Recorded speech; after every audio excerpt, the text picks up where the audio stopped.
እንደምን ቆያችሁ የተከበራችሁ ተመልካቾቻችን ከከፋ ማህበረሰብ ሬዲዮና ቴሌቪዥን ድርጅት ከቴሌቪዥን ስርጭታችን የሰዓቱን ዜና ይዘንላችሁ ቀርበናል። ከዜናዎቹ ጋር ስንሻው ወንድሙ ነኝ። እስከ ዜናው ፍጻሜ አብራችሁን ቆዩ። በክልሉ የወባ በሽታ የሞት ምጣኔ በግማሽ መቀነሱንና የጤና መሰረተ ልማት ግንባታዎች መስፋፋታቸው ተገለጸ። ይህ የተገለጸው የደቡብ ምዕራብ ኢትዮጵያ ሕዝቦች ክልል እያካሄደ በሚገኘው የምክር ቤቱ ጉባኤ 6ኛ ዙር 5ኛ ዓመት የሥራ ዘመን 10ኛ መደበኛ ጉባኤ ላይ ነው። ከክልሉ የመንግስት ኮሚኒኬሽን የተገኘ መረጃ አለን፣ እንደሚከተለው ይቀርባል። ርዕሰ መስተዳድሩ በዚህ ወቅት እንደገለጹት በተጠናቀቀው 2018 በጀት ዓመት በክልሉ በማህበራዊ አገልግሎት ጥራትና ተደራሽነት ከማስፋት አኳያ አበረታች ስኬቶች ተመዝግበዋል። በበጀት ዓመቱ በጤናው ዘርፍ የወባና ተላላፊ በሽታዎችን ከመከላከል ከሕክምና አገልግሎት ተደራሽነት እንዲሁም ከጤና መሰረተ ልማት ግንባታ አኳያ በርካታ ውጤታማ ተግባራትን ማከናወኑን ርዕሰ መስተዳድሩ በሪፖርታቸው አመላክተዋል። በበጀት ዓመቱ ምርመራ ከተደረገላቸው 1.8 ቢሊዮን በላይ ሰዎች መካከል 847749 ሰዎች ወባ የተገኘባቸው ሲሆን በተከናወኑ ሰፊ የመከላከል ስራዎች ከአምናው ተመሳሳይ ወቅት ጋር ሲነጻጸር የበሽታው ጫና በግማሽ እንዲቀንስና የሞት ምጣኔውን ከ14 ወደ 5 እንዲወርድ ተደርጓል ብለዋል።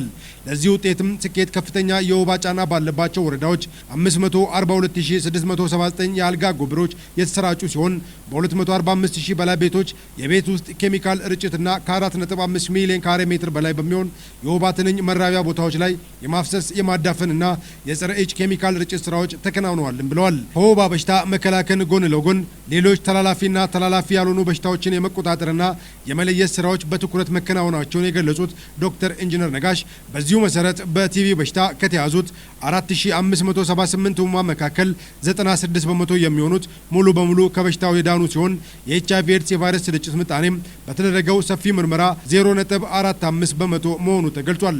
በተጨማሪም በተካሄደው የቅኝትና ልየታ ስራ 21000 በላይ ሰዎች ከፍተኛ ደም ግፊት እንዲሁም 6000 በላይ ሰዎች የስኳር ህመም ተጠቂ መሆናቸውን ተለይቶ አስፈላጊው ሕክምናና ክትትል እንዲያገኙ መደረጉም ተጠቅሷል። በእናቶችና ህጻናት ጤና ዘርፍም 132000 በላይ እናቶች የቅድመ ወሊድ፣ 75000 በላይ እናቶች በሰለጠኑ ባለሙያዎች የተደገፈ የወሊድ አገልግሎት ያገኙ ሲሆን ከ14000 በላይ ከ1 ዓመት በታች ያሉ ህጻናት ደግሞ ሙሉ የክትባት አይነቶችን እንዲወስዱ መደረጉን ነው ዶክተር ኢንጂነር ነጋሽ ዋጌሾ በሪፖርታቸው ያመላከቱት። የአገልግሎት ጥራትንና የመድኃኒት አቅርቦትን ለማረጋገጥ በተደረገው እንቅስቃሴም በቦንጋ ተርጫና ሚዛን ደም ባንኮች አማካኝነት 6166 ዩኒት ደም የተሰበሰበ ሲሆን የማህበረሰብ አቀፍ ጤና መድን የአባላት ሽፋን 75 በመቶ ማድረስ መቻሉን ገልጿል። የመድኃኒት እጥረትን ለመቅረፍ በተዘረጋው የቅድመ ቁርጥ ክፍያ ስርዓት ከ426 ሚሊዮን ብር በላይ ለጤና ተቋማት ተላልፎ መድኃኒቶች እንዲገዙ ከተደረጉም በላይ የማህበረሰብ መድኃኒት ቤቶች ቁጥር ወደ 26 አድጓል። በሌላ በኩል የመሰረተ ልማት ግንባታዎችን ከማፋጠን አንጻር የቦታ ሾጋ ሁለተኛ ትውልድ ጤና ኬላ፣ የጨበራ ኦልኩት አገሊና ቧቻ ጤና ጣቢያዎች ግንባታና ማስፋፊያ ሙሉ በሙሉ መጠናቀቃቸው የተገለጸ ሲሆንም የደካ ያዶታና ኢስራ የመጀመሪያ ደረጃ ሆስፒታሎች ግንባታ በይፋ መጀመሩ ተጠቅሷል። በትምህርት መሰረተ ልማት ባልተስፋፋባቸው የአርብቶ አደር አካባቢዎች ተደራሽነትን ለማረጋገጥ በቀዳማዊት እመቤት ጽሕፈት ቤት የበጀት ድጋፍ በምዕራብ ኦሞ ዞን ሱሪ ወረዳ የተገነባው የቱልጊት ሁለተኛ ደረጃ ትምህርት ቤት ግንባታው ተጠናቆ ስራ መጀመሩን ነው ዶክተር ኢንጂነር ነጋሽ የገለጹት። በሌላ በኩል ትምህርት ለትውልድ ንቅናቄ በአስደናቂ የማህበረሰብና የመንግስት አጋሪነት ሰፊ ስራ ተከናውኗል ያሉት ርዕሰ መስተዳድሩ እዚሁ መሰረት በክልሉ በሚገኙ 41 ወረዳዎችና 20 ከተማ አስተዳደሮች ደረጃቸውን የጠበቁ 45 ሞዴል ቅድመ አንደኛ ደረጃ ትምህርት ቤቶች ተገንብተው ሙሉ በሙሉ ለህፃናት መማር ማስተማር ስራ ክፍት መደረጋቸውን ገልጿል። በበጀት ዓመቱ በባህልና ቱሪዝም እንዲሁም ሴቶችና ህፃናት ዘርፍም ሁለንተናዊ ተጠቃሚነትን የማረጋገጥ አበረታች ውጤቶች ማስገንዘቡንም ርዕሰ መስተዳድሩ ጨምረው ገልጸዋል። የ2018 በጀት ዓመት በተለያዩ የአመራር ብልሽት ውስጥ የገቡ 271 አመራሮች ከኃላፊነት እንዲነሱና 40 አመራሮች ከኃላፊነት ቦታቸው ዝቅ እንዲሉ መደረጉን የደቡብ ምዕራብ ኢትዮጵያ ሕዝቦች ክልል ርዕሰ መስተዳድር ዶክተር ኢንጂነር ነጋሽ ዋጌሾ አስታወቁ። ከደቡብ ሬዲዮና ቴሌቪዥን ድርጅት ለተገኘ መረጃ መቅደስ ተሾመ። ርዕሰ መስተዳድሩ ይህንን ያስታወቁት የክልል ምክር ቤት 6ኛ ዙር 5ኛ ዓመት የስራ ዘመን 10ኛ መደበኛ ጉባኤ ላይ የክልሉን የ2018 በጀት ዓመት የስራ አፈጻጸም ሪፖርት ባቀረቡት ወቅት ነው። በተጠናቀቀው በጀት ዓመት እስከ ታችኛው መዋቅር ድረስ 522000 ለሚሆኑ ያስፈጻሚ አካላት አመራሮችና ባለሙያዎች የአቅም ግንባታ ስልጠናዎችን በመስጠት የመፈጸምና ማስፈጸም አቅማቸውን ማጎልበት ተችሏል ብለዋል። አመራሩ የመንግስትን እቅድ በጥብቅ ዲሲፕሊንና ውጤታማ በሆነ መንገድ የማከናወን ደረጃቸውን ከመለየት አኳያም 2570 አመራሮችን የመገምገምና የማጥራት ስራ ተከናውኗል ብለዋል። በዚህ ሂደትም በተለያዩ የአመራር ብልሽት ውስጥ የገቡ 271 አመራሮች ከኃላፊነት እንዲነሱም 285 በተግሳጽ እንዲሁም ለ337 አመራሮች የቃልና የጽሁፍ ማስጠንቀቂያ እንዲሰጣቸውና 40 አመራሮች ከኃላፊነት ቦታቸው ዝቅ እንዲሉ ተደርጓል ብለዋል። የዲሞክራሲ ስርዓትን ከማጠናከር አኳያ ምክር ቤቱ የድርሻውን እየተወጣ መሆኑን የጊምቦ ወረዳ ምክር ቤት አስታወቀ። ምክር ቤቱ 4ኛ ዙር 13ኛ ዓመት 47ኛ መደበኛ ጉባኤውን አካሂዷል። ታደሰ ወልደ ሰንበት ያጠናቀረውን ዘገባ መቅደስ ተሾመ እንደሚከተለው ታቀርበዋለች። ምክር ቤቱ ጉባኤውን በተለያዩ 7 አጀንዳዎች ላይ ያካሄደ ሲሆን የመጀመሪያው አጀንዳ የሆነው የምክር ቤቱ 4ኛ ዙር 13ኛ ዓመት 46ኛ መደበኛ ጉባኤ ቃለ ጉባኤ በምክር ቤቱ ዋና አፈ ጉባኤ ክብርት ወይዘሮ ገነት አለማየሁ ቀርቦ በአባላቱ ጸድቋል። የምክር ቤቱ የ2018 በጀት ዓመት አፈጻጸም ሪፖርት ያቀረቡት የምክር ቤቱ ምክትል አፈ ጉባኤም ክብር አቶ ገበየው ገብረስላሴ 7ኛ ዙር ሀገር አቀፍ ምርጫን በስኬት ባጠናቀቅንበት ማግስት መሆኑም ጉባኤውን ልዩ ያደርገዋል ሲሉ ተደምጠዋል። ምክትል አፈ ጉባኤው በሪፖርታቸው እንዳመለከቱት ምክር ቤቱ የሀገራችንን የዲሞክራሲ ስርዓትን የሚያጠናክሩ ተግባራትን ሲያከናውኑ ቆይቷል ብለዋል። የወረዳ ምክር ቤት ከሀገራዊ ሁነቶች አንዱ የሆነውን የሰንደቅ ዓላማና የብሔር ብሔረሰቦችን ቀን በባለቤትነት ማከናወኑን ጠቁመዋል። ከዚህም ባሻገር የሴቶችን ተጠቃሚነት ለማረጋገጥ ባደረገው ጥረት የሴቶች ኮከስ ማጠናከር ተግባር ተከናውኗል። ክለው የወረዳው ማህበረሰብ የመልማትና የመልካም አስተዳደር ጥያቄዎች እንዲመለሱ ለማስቻል ጠንካራ ድጋፍና ክትትል መደረጉን አመላክተዋል። ሌላው የምክር ቤቱን ተግባር በተለያዩ ሚዲያ ተቋማትና በመንግስት ኮሙኒኬሽን በኩል የመረጃ ተደራሽነትን ለማስፋት ሰፊ ስራዎች መከናወናቸው ለአባላቱ ቀርበው ውይይት ተደርጓል። ሪፖርቱን መነሻ በማድረግ አስተያየታቸውን የሰጡት የምክር ቤቱ አባላት በበኩላቸው እንደ ሀገር ታላላቅ ስኬቶች በተመዘገቡበት ወቅት ላይ ይህ ጉባኤ በመደረጉ የተሰማቸውን ደስታ ገልጸዋል። 7ኛው ሀገራዊ ምርጫ ድል ማግስት ማድረጋችን የመጀመሪያው ጉባኤያችንን የተለየ ያደርገዋል ብዬ አስባለሁ። ከዛ ጋር ተያይዞ ያ ብቻም አይደለም። ሀገር ደረጃ ያው የምክክር ኮሚሽኑ ትልቅ ውይይት ያደረገ ሀገርን የትውልድ ቅብብሎች እንዲኖር እየተወያዩበት ያሉበት ነገር በሙሉ አዲስ ያደርገዋል ይሄንን ጉባኤ ብዬ አምናለሁኝና በጣም ደስተኞች ነን። ቀጣይ የተጀመሩትን ተግባራት ውጤታማ ለማድረግ የበኩላቸውን እንደሚወጡም አስገንዝበዋል። ምክር ቤት አባላትን በሚመለከት አንደኛ የተወከለበት ቀበሌዎች አሉ። የወረዳ ምክር ቤት ከእያንዳንዱ ቀበሌ ተወክሎ ነው የመጣው። እዚህ አካባቢ ብንሆንም እያንዳንዳችን የተወከልንበት ቀበሌ አለና ከዚህ አንፃር አንደኛ በተወከልንባቸው ቀበሌዎች ላይ ያሉ መልካም ነገሮች ምንድናቸው፣ ችግሮች ምንድናቸው ለይቶ እዛ አካባቢ ያለውን የምክር ቤት አባላት አርሶ አደር ነዋሪ በማነቃነቅ ከመንግስት ጋር በመቀናጀት የታቀዱ እቅዶች እንዲሳኩ ውጤታማ እንዲሆኑ ማድረግ በጋራ በመቀናጀት መደገፍ ታች ያለው የቀበሌ ምክር ቤት እንዲጠናከር ማድረግ ወቅቱን ጠብቆ ውይይት እንዲያደርግ ማድረግ የራሱ ስኬጁል አለው። የቀበሌ ምክር ቤት በየወሩ መሰባሰብ መቻል አለበት። አቅጣጫ ማስቀመጥ መቻል አለበት። መገምገም መቻል አለበት። ከዚህ አንፃር ፊት የወጡ ቀበሌዎች አሉ፣ መሀል ያሉ አሉ፣ ወደ ኋላ የቀሩም አሉ።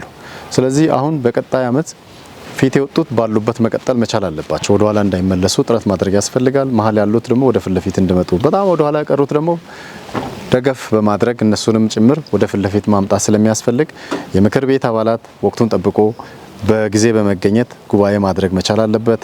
ሪፖርቶችን መገምገም መቻል አለበት። የመፍትሄ አካል መሆን መቻል አለበት። ታች ያለውን አካል መደገፍ መቻል አለበት። ወረዳ ላይ የሚገኘው የመንግስት መዋቅር ጋር በመደጋገፍ በጋራ የታቀዱ እቅዶችን በማሳካት የህዝብን ተጠቃሚነት ማላቅ ያስፈልጋል። ለዚህ ሁሉም የራሱን ድርሻ መወጣት አለበት የሚል መልእክት ነው ያለኝ። ለሁለት ተከታታይ ቀናት ሲካሄድ የቆየው የምክር ቤቱ መደበኛ ጉባኤም የተለያዩ ውሳኔዎችንና የቀጣይ አቅጣጫዎችን በማስቀመጥ ተጠናቋል። በበጀት ዓመቱ የተሻለ አፈጻጸም የተመዘገቡ ውጤቶችን አጠናክሮ ማስቀጠልና ውስንነት ያለባቸውን ክፍተቶችን በመለየትና ከክፍተቶች በመማር ቀጣይ ፊት መውጣት እንደሚገባ አስገንዝበዋል። በመጨረሻም ምክር ቤቱ በጉባኤው በ2018 በጀት ዓመት አፈጻጸማቸው የተሻለ ውጤት ላስመዘገቡ የቀበሌ ምክር ቤቶች የምስክር ወረቀትና ሌሎች የማበረታቻ ሽልማቶችን በማበርከት አራተኛ ዙር 13ኛ ዓመት 47ኛ መደበኛ ጉባኤውን አጠናቋል። በሙያ ማሰልጠኛ ተቋማት በሚሰጠው ስልጠና የስራ አጥነትን ችግር ለመቀነስ እየተደረገ ያለው ተግባር መጠናከር እንዳለበት ተገለጸ። የሺሽንዳ ኮንስትራክሽንና ኢንዱስትሪያል ኮሌጅ በ3 የትምህርት ዘርፎች ያሰለጠናቸውን ተማሪዎች አስመርቋል። ዘገባው የባልደረባችን ሰለሞን ተሰማ ነው። መቅደስ ተሾመ እንደሚከተለው ታቀርበዋለች።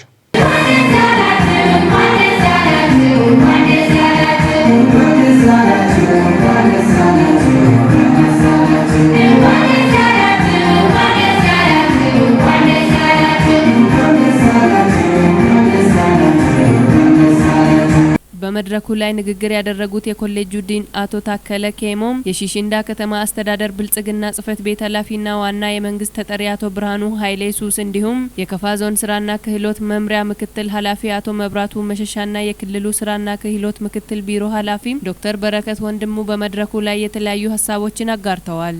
ክቡራን ተመራቂዎች እንኳን አደረሰ እንኳን አደረሳችሁ ያልኩ ከሁሉ አስቀድሜ በዛሬ ዕለት ለሁለተኛ ጊዜ በሚካሄደው የሺሽንዳ ኮንስትራክሽንና ኢንዱስትሪያል ኮሌጅ የሰልጣኞች ምረቃ በዓል ጥሪያችን አከብራችሁ የተገኛችሁ እንግዶች በሙሉ በሺሽንዳ ኮንስትራክሽንና ኢንዱስትሪያል ስም መምህራን፣ ሰራተኞች፣ በተመራቂ ሰልጣኞችና በራሴ ስም የተሰማኝን ልባዊ ምስጋና እያቀረብኩ እንኳን በሰላም መጣችሁ፣ እንኳን በሰላም አደረሳችሁ፣ እንኳን አደረሰን ለማለት እወዳለሁ። ውድ እንግዶችና ተመራቂዎች የቴክኒክና ሙያ ትምህርትና ስልጠና ስትራቴጂ በአገሪቱ ብቁ ተነሳሽና ፈጠራ ክህሎት ያለው የሰው ኃይል በመፍጠር በአገሪቱ ድህነትን በማስወገድ ለማህበራዊና ኢኮኖሚ እድገት አስተዋጽኦ በማድረግ ሀገራችን ኢትዮጵያ የጀመረችውን የብልጽግና ጉዞ ማፋጠን ነው። ይህም የሚተገበረው በሁሉም ኢኮኖሚ ዘርፎች ፍላጎት ላይ የተመሰረተ ጥራት ያለው የቴክኒክና ሙያ ትምህርት ስልጠና በሁሉም ደረጃ በክህሎታቸውን በማዳበር ለሚፈልጉ ዜጎች ሁሉ በማመቻቸት እንዲሁም የስልጠና ስርዓትን በአካባቢ ጸጋ መሰረት ባደረገ በኢንዱስትሪ ፍላጎት እንዲመራ በማድረግ ነው። ዛሬው ተመራቂዎቻችን በመንግስትም ሆነ በግል የተቀጣሪነት አስተሳሰብ አስወግዳችሁ ባለፉት 3 ተከታታይ ዓመታት የኮሌጅ ቆይታችሁ በንድፈ ሐሳብና በተግባር ትምህርት ያገኛችሁትን ዕውቀትና ክህሎት ተጠቅማችሁ በማህበር በመደራጀት የመስራት የመስሪያ ገንዘብ የማምረቻና የመስጫ ቦታ ጥያቄ ቢታቀርቡ ከተማ አስተዳደራችን ልዩ ድጋፍና እገዛን ለማድረግ ቁርጠኛ መሆኑን እንገልጻለን።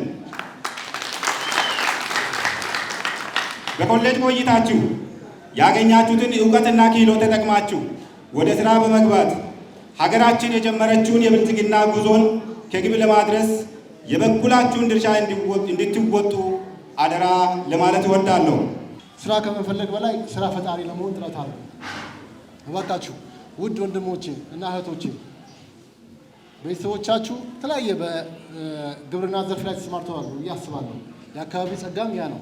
ስለዚህ ከቤተሰብ ጎን በመሆን ስራ ከመፍጠር አንጻር ስራ ልትፈልጉ ትችላላችሁ። ግን በይበልጡ በአሁኑ ሰዓት ላይ ሰው ልጅ ስራ ከሚፈልገው ይልቅ ስራ የሚፈጥረው ነው ትልቅ ውጤታማ የሚያደርገውና ከቤተሰብ ጎን በመሆን ከብት በማደለብ ይሁን ግብርና ላይ በመሰለፍ ይሁን የተለያዩ የሙያ ስራዎችን በመስራት እናንተም ይሁን ቤተሰቦቻችሁ ውጤታማ እንድታደርጉ መልእክት ማስተላለፍ እወዳለሁ። ከተመራቂ ተማሪዎች መካከል የዋንጫና ሜዳሊያ ተሸላሚ የሰብል ልማት ዘርፍ ተመራቂዋ እድገት አደቶና ሌላኛው የዋንጫና የሜዳሊያ ተሸላሚ የሰብል ልማት ዘርፍ ተመራቂው ተገኝ በዛቢ ከኮሌጁ ከፍተኛ ውጤት በማስመዝገብ ተሸላሚ በመሆናቸው የተሰማቸውን ደስታ ገልጸው ለውጤቱ መመዝገብ የበኩላቸውን የተወጡ አካላትን አመስግነዋል። እኔ የተሰማኝ ስሜትን እንኳን ይሄ ነው ብዬ መግለጽ አልቻልኩም። በጣም ነው ደስ ያለኝ፣ ምክንያቱም አልጠበቅኩም ነበረ። በጣም ደስ ብሎኛል። ከጎኔ የሆኑኝ ብዙዎች ናቸው። ግን በመጀመሪያ ከጎኔ ሆኖ ያበረታኝና ለዚህ ያበቃኝ አምላኬን ከልብ አመሰግናለሁ። ሲቀጥል ደግሞ እማራለሁ፣ እውቀት አገኛለሁ ብዬ ሰመጥቼ አስተማሪዎች እንደ አስተማሪና እንደ መምህር ብቻ ሳይሆን ወንድ አስተማሪ እንደ እህት እየመከረኝ፣ እንደ ወንድም ሆኖ እየመከረኝ፣ ሴት አስተማሪ ደግሞ እንደ እህት ሆና እየመከረችኝ፣ እየመገቡን፣ እያስተማሩን ለዚህ ያበቅቶናሉ። ለነሱ ከልብ ምስጋና አቀርባለሁ። ሲቀጥል ደግሞ የሚያስፈልገኝ ነገር እያሟሉልኝ ለዚህ ያበቁኝ ቤተሰቦችንም ከልብ አመሰግናለሁ። ያለ ደስታ ይሰማኛል በጣም። ስለዚህ በሰብል ልማት ክፍል ተማሪ በመሆኔ በጣም ደስ ብሎኝ ትልቅ ያለ ደስታ ለኔ ተሰምቶኛል። ይህ ውጤት ለማስመዝገብ ብዙ ልፋት ያለፈው መጀመሪያ ለዲፓርትመንት ሄድ፣ ከዛ ዲፓርትመንት አባላቶች፣ ከዛ አስተዳደር ሰራተኛ፣ የተለያየ አስተዳደር ሰራተኛ፣ ዲኖች ስራ ፈጣሪ ለመሆን መጀመሪያ ቴክኒክ ተማሪ ስራ ፈጣሪ ፈላጊ ብቻ ሳይሆን ፈጣሪ እንዲሆን ነው። ስለዚህ የተለያዩ ኢንተርፕራይዞች ተደራጅተን የተለያዩ ስራ ፈጥረን የተለያየ ሰስተነብል ያለው ቀጣይነት ያለው ስራን ለመፍጠር እናስባለን። በ3 የትምህርት አይነቶች የተማሩ ተማሪዎች መመረቃቸውን የገለጹት የኮሌጁ ዲን አቶ ታከለ ኬሞም በኮሌጁ ተምረው ወደ ስራ የገቡት ተጠቃሚ እንደሆኑም ገልጸዋል። የዛሬ ምረቃው በጣም ደስ የሚል ነው። ዛሬ ያስመረቅነው ተማሪዎች በ3 ሙያ ነው። ሙያ አንደኛው በሰብል ልማት ወይም ክሮፕ ፕሮዳክሽን፣ ሁለተኛ በእንስሳት እርባታ ወይም አግሪ ፕሮዳክሽን እና ሶስተኛ በአይሲቲ ወይም ኢንፎርሜሽን ኮሚኒኬሽን ቴክኖሎጂ ነው። በእነዚህ ተማሪዎች በአጠቃላይ 95 ተማሪዎች አስመረቀን ወደ ህብረተሰቡ እንዲቀላቀሉ አድርገናል። በመጨረሻም የሚከተለውን መልእክት አስተላልፈዋል። ለተማሪዎች የሚያስተላልፈው አሁንም አንድ ክረ መናገር የምፈልገው እኛ ጋር ተምሮ የወጡ ከዚህ ቤት የወጡ መንግስት ቤት ተቀጥሮ መንግስት ቤት አልፈልግም በግሌ እሰራለሁ ብሎ የወጡ አሉ።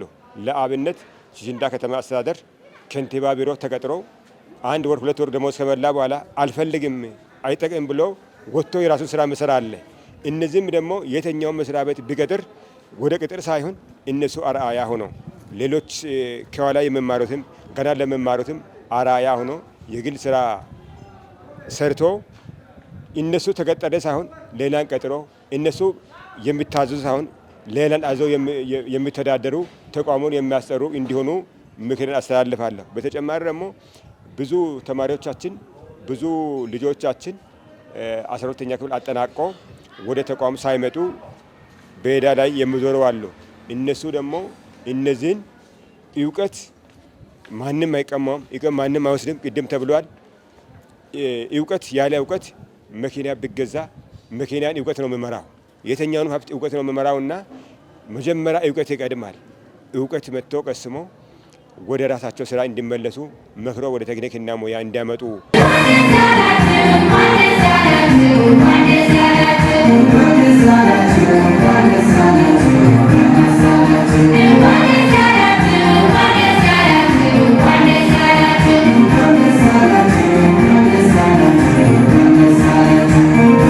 በሀገር ደረጃ እየተስተዋለ ያለውን የኢትዮጵያን የማሳካት አቅም ተከትሎ በወረዳው በተለያዩ ዘርፎች ተጨባጭ ለውጦች ማምጣት እየተቻለ መሆኑን የጊምቦ ወረዳ አስተዳደር አስታወቀ። ለታደሰ ወልደሰንበት ዘገባ ባርታ ታየ። በወረዳው ዋና አስተዳዳሪ አቶ ትብብሩ አሰፋ ለምክር ቤቱ አባላት የቀረበው የአስፈጻሚ መስሪያ ቤቶች ሪፖርት እንደሚያመላክተው በወረዳው በተጠናቀቀው በጀት ዓመት በተለያዩ ዘርፎች አበረታች ውጤቶች ተመዝግበዋል። ወረዳው ለተለያዩ የግብርና ተግባራት ምቹ መሆኑን በሪፖርታቸው ያመላከቱት አቶ ትብብሩ በበጋ አዝመራ ብቻ 17844 ሄክታር ማሳ ማልማት ተችሏል። ወረዳው ከሚታወቅባቸው በሜካናይዜሽን እርሻ 467 ሄክታር ማሳ ማልማት እንደተቻለም በሪፖርታቸው ጠቅሰዋል። ኢትዮጵያ ከዓለም ሀገራት ጋር የገበያ ትስስር ከምታደርግባቸው የግብርና ዘርፎች አንዱ የሆነው የቡናና ሻይ ልማት በወረዳው በስፋት እየተሰራ የሚገኝ ሲሆን በዚህም 669 ቶን በላይ የታጠበ ቡና ለማዕከላዊ ገበያ ቀርቧል። የወረዳውን የገቢ አቅም በማሳደግ የማህበረሰቡን የልማት ጥያቄ ለመመለስ በተደረገው ጥረት በበጀት ዓመቱ 702.7 ሚሊዮን ብር በላይ ገቢ መሰብሰብ እንደተቻለም አስገንዝበዋል። ከተያዘው እቅድ አንጻር 107 በመቶ እንደተከናወነም አመላክተዋል። በማህበራዊ ዘርፍ በጤና ሞዴል አካባቢዎችን መፍጠር፣ የትምህርት ጥራትን ማረጋገጥ የሚያስችሉ ተግባራትን መከወን እንዲሁም የወረዳውን ማህበረሰብ የመንገድ መሰረተ ልማት ፍላጎት ለማሟላት ወረዳው በራሱ አቅም የመንገድ ተደራሽነትን እያረጋገጠ እንደሚገኝ ዋና አስተዳዳሪው በሪፖርታቸው አመላክተዋል። የማህበረሰቡን ባህልና ታሪክ ጠብቆ ለትውልድ ከማስተላለፍ አንጻር በርካታ ተግባራት እየተከናወኑ እንደሆነም ጠቅሰዋል። በዚህም ወረዳው የራሱን የባህል ማዕከል ገንብቶ እየተገለገለበት እንደሆነም ይታወቃል። የቀረበውን ሪፖርት መነሻ በማድረግ የጉባኤው ተሳታፊዎች የተለያዩ አስተያየቶችን ሰንዝረዋል። ምክር ቤቱ ወረዳውን እያመሰገነም ይገኛል። እያመሰገነ ነው የሚገኘው። ከምን አንጻር ነው የሚያመሰግነው? ወረዳችን አጋጣሚ ሆኖ እድለኞች ነንና ተምሳሌት የሆነ ወረዳ ላይ ነው ያለነው። ብርቱ አመራር አለን፣ ብርቱ ህዝብ አለን። በጣም በኮሚትመንት በቁርጠኝነት የሚሰራ አመራር አለን። ምንም ይሁን ምን ይህ አመራር በጣም ወረዳውን መንግስት ስናመሰግን ስናደንቅም ህዝቡን ስናደንቅም ብቻውን አይደለም። የክልል መንግስት የዞን መንግስት ድጋፍ ሆኖ የሰጠውን ማበረታቻ ወደ ስራ እያዋለ ከህዝቡ የሚያገኙንም ወደ ስራ መልሶ ለህዝቡ እያዋለ በዋናነት የህዝቡን ተጠቃሚነት እያረጋገጠ ያለ ወረዳ ነው ቢል ማጋነን አይደለም። መስተካከልና መጠናከር የሚገባቸው ጉዳዮች ላይም ለምክር ቤቱ አመራሮችና አባላት ጥያቄና ተጨማሪ አስተያየቶችን ሰጥተዋል። የመንገድ መሰረተ ልማት ተደራሽነት ላይ የተደረገው ጥረትና የተገኘው ውጤት የሚያስመሰግን ያሉት አባላቱ በጥራት ላይ በቀጣይነት በትኩረት መሰራት እንዳለበትም አሳስበዋል። ህገወጥ የቡና ግብይትን መከላከል፣ የግብርና ስራዎች ምርትና ምርታማነትን ወደ ላቀ ደረጃ ለማድረስ ወረዳው የጀመራቸውን አጠናክሮ እንዲያስቀጥል ያሳሰቡት አባላቱ እነሱም የሚጠበቅባቸውን እንደሚወጡ ገልጸዋል። ይሄ ሪፖርት ያው ዛሬ የመጣ ማጠቃለያ ብቻ ሳይሆን በየሩብ ዓመቱ እየተገመገመ ማስተካከያ እየተደረገበት አሁን ወደ አራተኛ ሩብ ዓመት እና ማጠቃለያ የተደረሰበት ነው። ከዚህ አንጻር ወረዳው ካሉ ወረዳዎች ፊት የወጣና በተለያዩ ነገሮች የተሻለ አፈጻጸም እያሳየ የመጣ ነውና ከዚህ አንጻር ከትምህርት አንጻር ከጤና አንጻር ከግብርና አንጻር ከመንገድ ስራ አንጻር እና ሌሎች በኢኮኖሚም ሆነ በማህበራዊ ዘርፍ ባልጠቀስኳቸው በአጠቃላይ ስራዎች የተሻለ አፈጻጸም እያሳየ የሚገኝ ወረዳ እንደመሆኑ መጠን አፈጻጸሞቹም የተሻሉ ናቸው። ነገር ግን ሁሉም ነገር ሙሉ ነው ብሎ ማስቀመጥ አይቻልም። እነዚህ የተሻሉ ነገሮችን ጥሩ ነው ብሎ ማስቀጠል ያስፈልጋል። ጎደል ያሉ ነገሮች ደግሞ ጉድለታቸውን ለይተው ለጉድለቶቻቸው ደግሞ መንስኤ ምንድነው? መንስኤው ብቻ ሳይሆን መፍትሄ ጭምር በማስቀመጥ በጋራ በቀጣይ በመረባረብ የተሻለ ውጤት በማምጣት ወረዳውን ባለበት ወደ ፊት ለፊት ማስቀጠል ስለሚያስፈልግ ይሄ የምክር ቤት አባላት የራሱን ድርሻ መወጣት ስላለበት ከአስፈጻሚ አካል ጋር በመቀናጀትና በመደጋገፍ ለታችኛው ማህበረሰብ በተለይ የተሻለ ድጋፍ ለመስጠት ተጠቃሚነቱን ለማረጋገጥ የሚሰራ ስራ ከመሆኑ ጋር ተያይዞ ይሄንን በመገምገም ውጤታማ ለማድረግ ነው ዛሬ እዚህ የተገኘ ነው። ራሴ እንደ ምክር ቤት አባልና ቋሚ ኮሚቴ ሆኜ ምን ማድረግ አለብን ብዬ የምጠብቀው እኛ የህዝብ ተወካይ ነን። ህዝብን ወክለን ነው እዚህ ወረዳ ላይ የተሰባሰበን ያለ ነው። ለምሳሌ እኔ አንድ ጎጀብ ቀበሌን ወክዬ ነው እዚህ የሚገኘው። ሌላውም እንደዚህ 35ቱን ቀበሌ ወክሎ ነው የተገኘውና ልክ እንደ ምክር ቤት አባላት መተን እዚህ ከመሰባሰብና ስራቸውን ከመገምገም አቅጣጫ ከማሳየት ባለፈ የህዝቡን ተጠቃሚነት ወርደን በተወከልንበት አካባቢ በሙሉ በመገምገም ግብረ መልስ እየሰጠን የጋራ የትስስር መስመር ልናበጅና ጥሩ ስራ ሰርተን አርአያ ልንሆን ወረዳውን ልናግዝ ይገባል የሚል ሀሳብ አለኝ። ለተነሱ ጥያቄዎችና አስተያየቶች የወረዳው ዋና አስተዳዳሪና ሌሎች ባለድርሻ አካላት ምላሽና ማብራሪያ ሰጥተዋል። በቀጣይም በትኩረት ሊሰራባቸው በሚገባቸው ጉዳዮች ላይ በወረዳው ዋና አፈ ጉባኤ አቅጣጫ ተቀምጧል። ዋና አፈ ጉባኤው በወረዳው ማህበረሰብ ተሳትፎ በመንግስትና መንግስታዊ ባልሆኑ ተቋማት ድጋፍና ቅንጅት የተጀመሩ ስራዎች እንዲጠናቀቁ አሳስበዋል። ዋና አፈ ጉባኤዋ ወይዘሮ ገነት አለማየሁ ባስተላለፉት መልእክት የወረዳውን ማህበረሰብ ሁለንተናዊ ተጠቃሚነት ማረጋገጥ በሚቻልባቸው ተግባራት ላይ በቀጣይ በትኩረት መሰራት እንዳለበትም አቅጣጫ አስቀምጠዋል። በሌላ በኩል ማህበረሰቡ በየአካባቢው በተለያዩ ዘርፎች የተሰሩና እየተሰሩ ያሉ የልማት ስራዎችን በባለቤትነት ተንከባክቦ መያዝ እንዳለበትም ጥሪ አቅርበዋል። የቡናና ሻይ ልማትና ምርታማነትን ማሳደግ ላይ ትኩረት እንዲሰጥ ከማሳሰባቸው በተጨማሪ የካፈቾ ማህበረሰብ ማንነትንና ባህል ባህልን ከማሳየት አኳያ ከባህላዊ አለባበስ ጀምሮ ትኩረት ሊሰጥ እንደሚገባም በጉባኤው አቅጣጫ ተቀምጧል። የተከበራችሁ ተመልካቾቻችን ከከፋ ማህበረሰብ ሬዲዮና ቴሌቪዥን ድርጅት ለሰዓቱ ያቀረብናቸው ዜናዎቻችን እስካሁኖቹ ነበሩ። ከዜናዎቹ ጋር ትንሽ ወንድሙ አብሬያችሁ ቆይታ አድርጌያለሁ። ቀሪ የጣቢያችን ዝግጅቶች የሚቀጥሉ ይሆናል። በእኔ በኩል መልካም ቆይታ